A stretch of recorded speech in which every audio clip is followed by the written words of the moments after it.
मेरा भी कल चेक किया, 2 जगह किया, मेरे पास बैग ही नहीं है तो कहाँ से दिखेंगे। तो मूल सब्जेक्ट ऐसा है, ठीक है चुनाव आयोग को जो करना है, पर हमारी मांग है कि अमित शाह और मोदी और योगी का भी हेलीकॉप्टर चेक हो, क्योंकि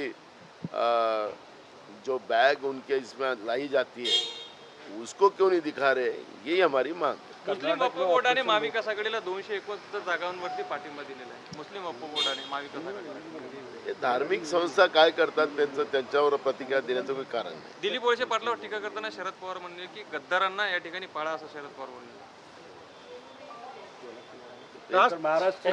राज ठाकरे म्हटले की शरद पवार वारंवार आपली भूमिका बदलत असतात. त्यांनी काँग्रेस फोडून राष्ट्रवादी निर्माण केली होती.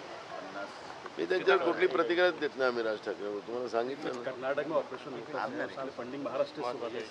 नाना भाऊ सिद्धरामय्यांनी म्हटलेलं आहे की 50 आमदारांना फोडण्यासाठी 50 कोटींची ऑफर भाजपवाल्यांनी दिलेली आहे. ऑपरेशन लोटस कर्नाटकामध्ये राबवत आहे.